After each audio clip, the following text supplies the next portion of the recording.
OK, your category is education. The answer is 25 in a row. What is the question? How many green bottles are standing on Charles Kennedy's windowsill? Is it you've just been picked up whilst hitchhiking?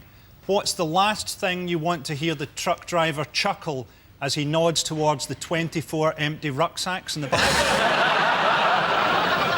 Is it how many times has Dara O'Briain cracked one off on Blue Peter?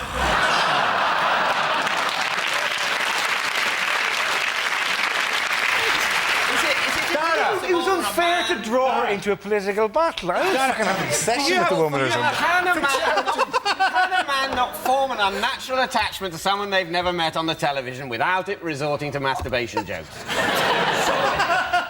He's just made a little shrine. I've not made any little shrine. And can I point out, stop writing Dara fancies Connie on a piece of paper.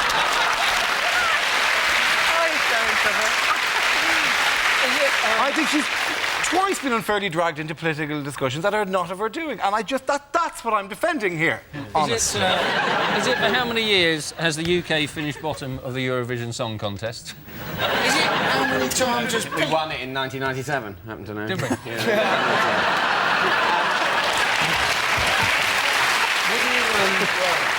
So, that shoots you down, my friend. Would you like to sing us that song, David? Well, I would, but unfortunately a court order says I mustn't. It was Katrina and the Waves, actually. Is it how many times does Victoria Beckham throw up during lunch? Is it how many letters are there after A? Is it Cliff Richard has had 25 top 10 hits? How many were shit? Is it how many researchers from GMTV won phoning competitions last year?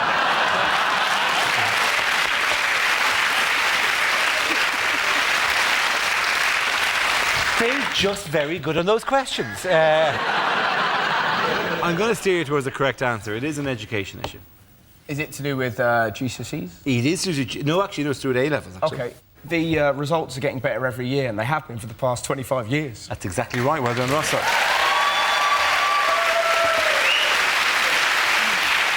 Yes, the question I was looking for is for how many years have this country's school exam results been improving? This is the news that in 2007, the UK's school exam grades have improved for the 25th successive year, with record pass rates and more pupils getting the top marks, leading to calls from some quarters for the exams to be made more difficult. Well, what's amazing about it, no wonder kids are so disaffected in this country. Like, they get the best results ever. And how do we respond? Do we say, well done? No, we go, well, they're getting easier. In my day, you had to write 50 essays in an hour, and a man poked you with a stick. If you got one wrong, they killed your mum. Now get out of my room. And you sat there going, just back off, Grandad, I'm cleverer than you.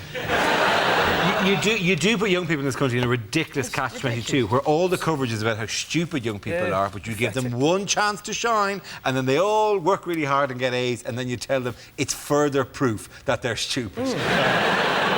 What this is a massive argument in favour of is a huge cut in funding for education.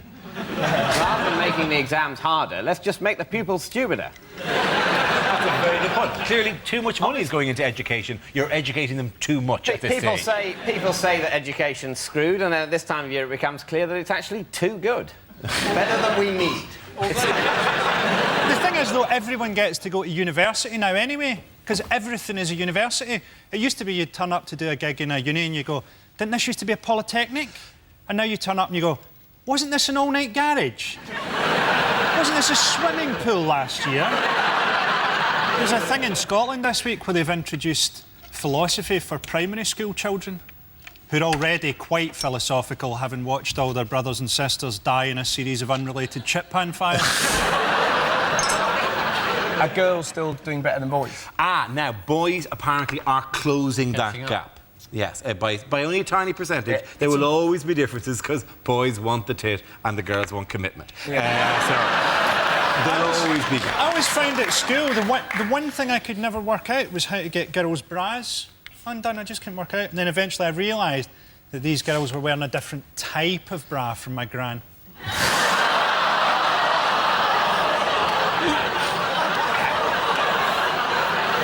It would be be a good idea to get kids more in tune with what goes on in life, isn't it?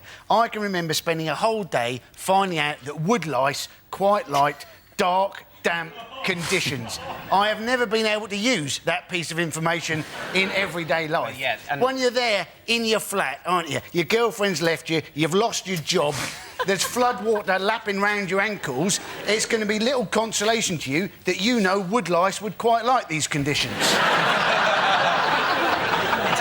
I swear for 5 or 6 years in a row, they explain autumn to you every year during the autumm. And as far as I know, there are very few jobs that are based on the understanding of autumn. And also, isn't it something that happens anyway? It's not something you have to make a note of, otherwise the trees aren't going to shed their leaves. But they're just protecting you from the shock of it happening again. Oh, no! The world is dying! Ah! We've told you about this, David. We've told you about this a number of times Every now. year you forget. Why are the trees naked? Isn't the whole thing with school, though, that it's never going to be as stimulating as life is now for children? Because they've got, like, blockbuster movies and video games. You know, there's no way that school can be as stimulating as Tekken. Sir, why have you got the head of a leopard? Quiet boy, fireball.